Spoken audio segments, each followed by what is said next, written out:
Yes, so let's get into a big conversation for the day. Earlier on, I did tell you that we'll be talking matters oil. Yes, and the oil sector. We know that we have oil in Uganda, but majority of you don't understand where the details are in, and we've been asking, what is all this thing all about, and where can we stand to gain as Omuntu Wawansi or Ugandans, so to speak. So let's get into that conversation now. Since Uganda confirmed the presence of commercially viable oil in 2006, Ugandans have eagerly waited on the day, that particular day, when the first barrel of black gold will surface. Now, the deposits have been a major investment. Of course, we've seen also investments from the China National Offshore Oil Corporation, French and UK oil majors like Total and Tullow Oil in a bid to exploit the estimated 1.8 billion barrels of oil in western Uganda. In addition, the past decade has also seen the emergence of local capacity in the form of the Uganda National Oil Company, among others. But is Uganda really ready for this particular oil? And if all this does become successful, what do we stand to earn? So today, to break that conversation down, I'm joined by Mr. Peter Mulisa. He is the Chief Legal and Corporate Affairs Officer at the Uganda National Oil Company. Welcome to Morning at 10 TV. Thank you. Good morning, viewers. Good morning. So just basically to dive in. Yes, we can dive in, and we need to break this conversation down because there are quite a number of stages in this. Yes. What we're saying is that we have the black gold underneath there. But what we lack is the capacity to take it out. Hence, the foreign players coming in. Once this oil is taken out, what then happens? And what's the sharing of this cake? Okay. So I think we can start from there. So 2006, we realized, boom, we have this great thing, the black gold, oil in our country. From there on, of course, we've seen the government making sure that some of these policies are in place, that institutions like yourself are established and are supported at 100% to make sure that you represent us at the forefront in terms of our stake as a country. But when I was looking through the details, I think we can start with that. UNOC is pretty much concluding the back-end process to enable you, of course, the entity that is representing government and us as the Ugandans, 15% state participation, right, in all this. Now, the big conversation from the elite, and of course them that are following keenly on this particular conversation is, but the oil is ours, so why 15%? Isn't it the low end of this cake? Thank you. That's a very good question, but probably to just kick off the conversation before I answer the question, let me just explain to the viewers what UNOC is about. So Uganda National Oil Company is a wholly owned company of a limited liability company owned by the government of Uganda. The purpose of the formation of this company through an act of parliament in 2013 and the company being incorporated in 2015 was to ensure that it represents government's commercial interests in oil and gas. And of course, touching the 15% state participation is a commercial interest of the state, and we manage it. Now, maybe diving to the structuring of the of the governance structure of the oil and gas sector. So UNOC handles the commercial interests of the state in oil and gas. So everything commercial. That's why we are a company, a limited liability company. But the regulation of the industry to ensure that the laws are followed, the processes are followed, is done by our sister agency, Petroleum Authority of Uganda, while the Ministry of Energy handles policy and licensing of the industry. So that is the structure. Now, what are the commercial interests of the states that we represent? In the PSAs, the production sharing agreements that we signed as a government in 2001 and 2004, government negotiated different what we call fiscal instruments that eventually constitute what government takes. And that's the bit that everyone is interested in. What do we take? Among these, we have 15% participation in the licenses. And that 15% participation basically means that you have 15% of all the crude that is produced, because this is production sharing. So you share a barrel. You produce a barrel and you split it and share it. Now, so therein lies my question. Yes. 15% of the crude oil. Yes. Right? Yeah. What was the rationale behind us achieving that 15%? So probably let me just take you through the whole government share and how it is structured. Yes. So you have 15% state participation, that your national oil company goes into the business and works with the international oil companies, and it has 15% stake, participating interest. But that's not all that the government takes. So government also takes what we call royalty, which is a big sum when production happens off the barrel. The barrel, the gross total produced, government takes what is called royalty. So that's an additional fiscal instrument. It also takes what we call profit oil. So when you produce, subtract royalty that the government takes, the companies recover a certain sum that is capped for their costs. What remains is shared, and we call that profit oil. And that plus state participation, plus taxation, plus other fiscal instruments is in total what the government take is. But just simplifying that, how much of this oil is the government going to take? And I'll probably reference a very independent entity that did this verification, the IMF, and it concluded that the government of Uganda, adding all the fiscal instruments that we have negotiated in the PSAs, takes above 75% of that barrel that is produced. Okay. Now, that's not unusual, because the oil is ours. Governments generally take more of the crude than the oil companies. Correct. Yes. Okay, so 75%. Yes. I think that's a fair share. It is good. All right. Yeah. So looking at this particular process, you know, there's that bit where we didn't have the capacity, and that's the extraction of this oil from the ground. And that's where we're having participation, so to speak. Yes. Now, where UNOC is coming in is to make sure, like you said, where you are a representation of government and us as the Ugandans. We are yet to see some of this, you know, pretty much measures made good, especially even on the side of UNOC, so to speak. So what would you say is, you know, commissioning some of these delays? So in terms of delays, we have to appreciate that crude oil was discovered in Uganda in commercial volumes in 2006. But in 2006, we are talking about volumes of about 300 million barrels in place, in the ground. What usually happens is that right now we have about 6.5 billion confirmed in place, but of that we can recover, as you rightly mentioned, 1.8 billion. So you can imagine when you have 300 million, how much you can recover. It's a lot less than that.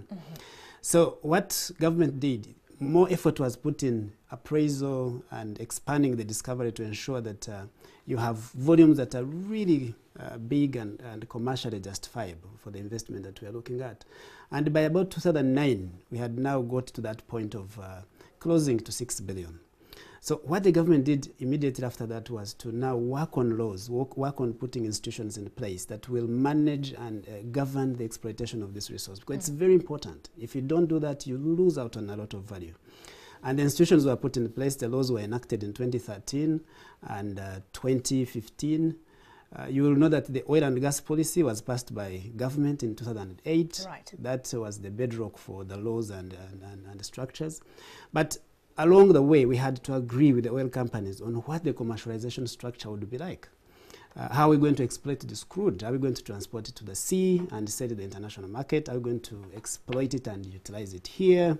And that commercialization discussion took about 2 years to conclude. And the conclusion of it was an MOU that was signed in 2014 that stated would exploit it by refining some of it and exporting the rest to the international market to sell and gain revenue.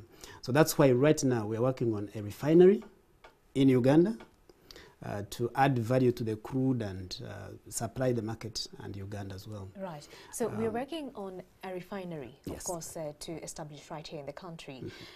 Is that a project that government is undertaking by itself? Is government bankrolling this one? So generally governments are not advised to take a lot of risk in the commercial arena. Governments should focus on social programs, infrastructure development, facilitating business. So what we have done on the refinery is that the government, through Uganda National Oil Company, is going to participate in the development of the refinery, and we shall hold 40% equity.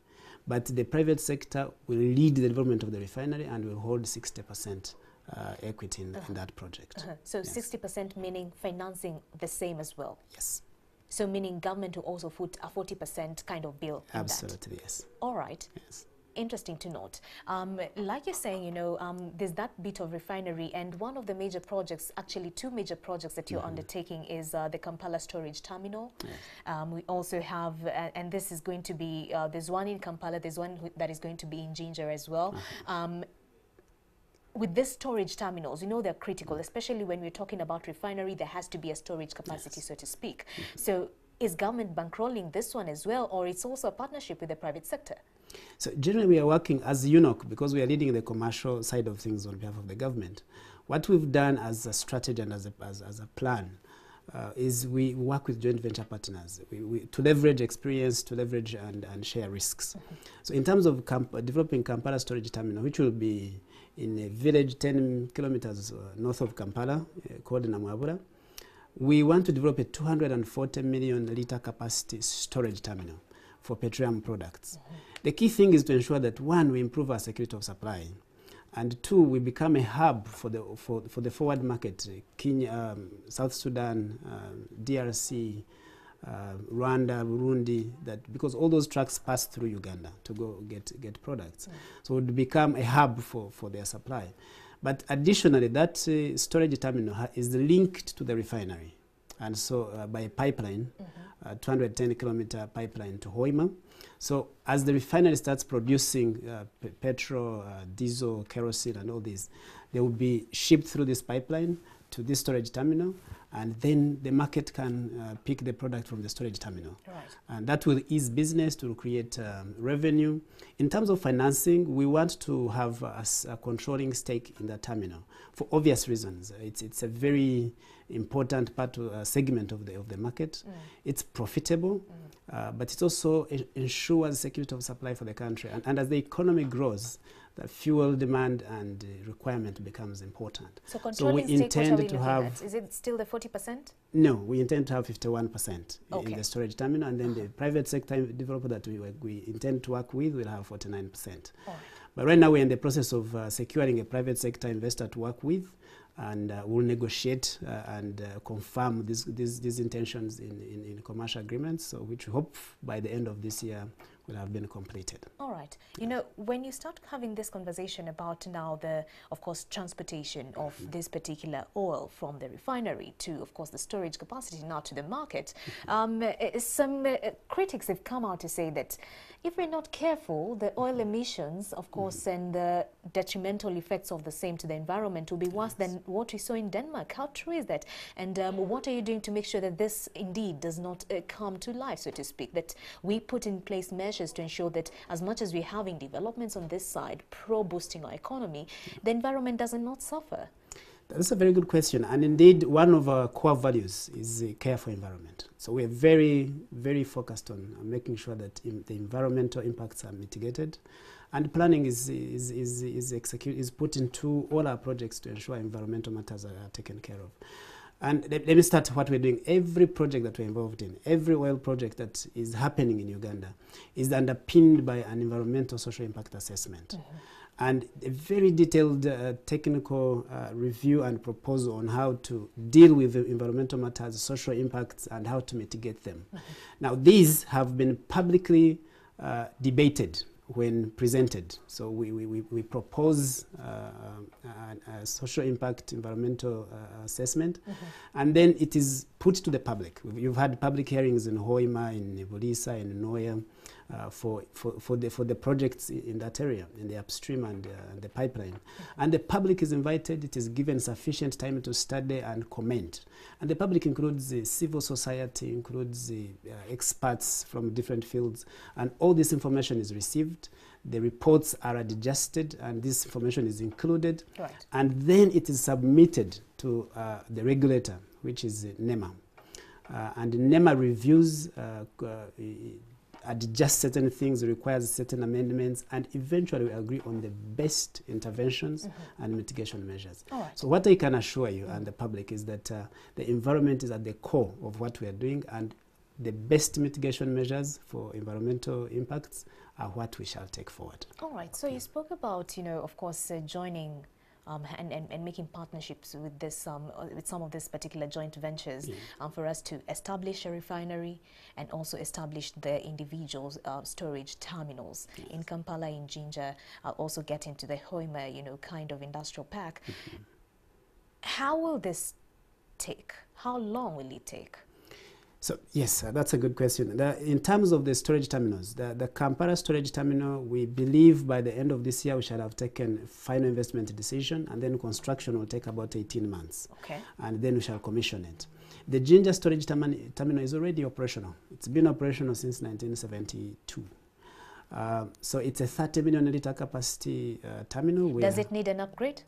We upgraded it. We refurbished it in 2017. So it's fully operational right now. Was the upgrade done fully by government, or again in conjunction with the joint ventures? So really we try to leverage partnerships and manage risks through sharing risks with the private sector. So UNOC and a joint venture partner we're working with to manage the Jinja storage terminal did the refurbishment.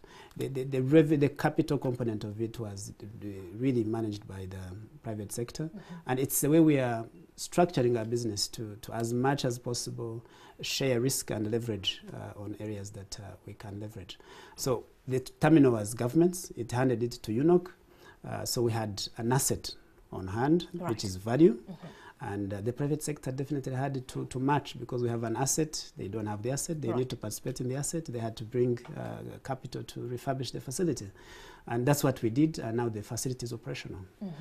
As of now, we're actually trying to start importation of fuel products from Kisumu via the lake to ensure that we cut on transportation costs and make it easier for the market to receive the product at a fairly lower price than we can see. Now, these interventions are happening. We have a barge, 2 barges actually contracted on the side of Kenya. We've done a dry run of the route and the possibility of the barge coming in. It has been successful. And so we intend to start bringing products via the lake. It optimizes, because a truck you see on the road carries about 35,000 litres. One barge can carry between 600,000 litres to 2 million litres. So you can see the economies of scale, absolutely. So all factors held constant, it shows that 2021 will be a year of business. Yes, absolutely. Now, looking at some of these facets, well, the fiscal instruments in check, we could say that, because the missing links are being worked on. Looking at some of this, partnerships that we're looking at with the joint venture partners, in terms of setting in place the refinery, you say that the refinery is a 40-60? 60,000. 46, no, the share. Oh, the share, yes. 40 government, 60 private sector. So 40 UNOC, 60 private. Yes. Okay. We talked about the Kampala storage terminal. That one is 5149. 5149. 51 UNOC. Yes. 49 private sector. We also have the Jinja storage terminal. Yes. Of course, still again a partnership to refurbish, already done and dealt with. That was what share split? This Jinja storage terminal is 100% owned by us. 100%. Yes, But so this is an operational. But in terms JV. of refurbishing, there was some cost sharing there. Yes, but it's a commercial arrangement for the partner to participate with us. All right. And run the facility and generate revenue out of the facility. Okay, so it's an operational joint venture. It's not an ownership joint venture. Okay, so fair enough. Now, whenever we're having any kind of infrastructural developments in any country, in any space, then that means that that could be an asset and a liability at the same time. Meaning that when time elapses, there's going to be costs that will be incurred in terms of maintenance, in terms of replacement, in terms of refurbishment, so to speak. So now that these are infrastructural kind of setups that have been acquired thanks to these partnerships, what are we looking at in terms of maintenance moving forward? Is it a cost that government will take on, or again, it will be a cost that will be joint? So what we're really looking at is, and it was probably very smart of government to put UNOC in place. Because what government has done is it has given, we are a commercial entity. We are driven by profit. We are driven by the profit, by making profit. We are driven by commercial analysis. We are driven by projects that have a good rate of return. So we are not doing a social service that we just spend and that's it. So if a project doesn't make sense commercially, we won't take it. And so government will not be at risk in any form. So all these projects that we are undertaking, Jinja Storage Terminal, Kampala Storage Terminal, our participation in the pipeline, our participation in the refinery, are all underpinned by the fact that they are profitable. So in terms of maintenance, who foot or stomach these costs? Is it the joint venture, our partners, or government in the long run? Once we already have the infrastructural kind of setups in place, moving forward as we're making use of this, you're saying that we are profit driven. So who will take on these costs? So I think, put simply, what the government is going to do, it's to capitalize UNOC and enable us to acquire equity in these projects. And that will be the end of the government participation. Okay. What the government will be receiving after that is dividends and profit from us, because a project that is profitable definitely supports its operational running, which is maintenance, operational replacement of facilities that may need to be replaced. And then what remains is a profit. Okay. So for profit to happen, you must have been able to repay your capital, to manage your operations, and then you retain certain revenues. All right. And our analysis of all the projects that we're involved in is that they'll be able to repay their capital expenditures, meet their operational expenses, and then give us extra revenue in profit. All right, okay, Yes. fair enough. Mr. Director, please allow me to ask this cream of questions. Yes. The final question on this one. Ugandans are asking, what is in it for us? Is it just the big players up there who stand to benefit in all this? So in 1 minute, where is Omuntu Wawansi going to gain, and what are they going to gain out of this?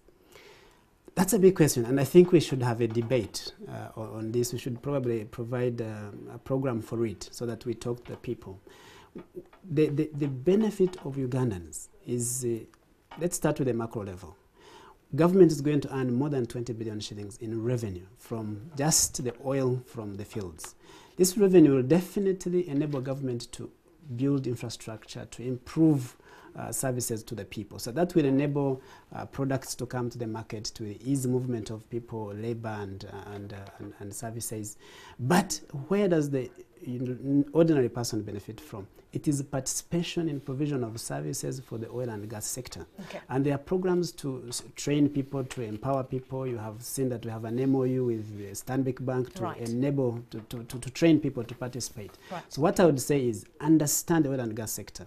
Come to us, ask questions, go to the incubator of Stanbic, go to every area that you can get trained in, and make sure that you provide those goods, those services to the company and earn some money. The companies, yes. I think we'll arrange for that debate. Sure. And perhaps maybe have some young people on board. Happy to be here. Thank you so much, Mr. Peter Mulisa, the Chief Legal and Corporate Affairs Officer at the Uganda National Oil Company. Thank you so much for coming through. Pleasure. Thank you for having me. All right, keep your questions coming. He will look at those, of course. Hashtag Morning at NTV. And that's NTV Uganda. You can stream us live on Facebook and YouTube page. Just tag us directly as well. You can tag them directly as well. Ask them those questions. They ought to answer. Yes. Well, that's it for the Kickstarter conversation. And we have to pay our bills again. But we'll be back with so much more. Stay with us.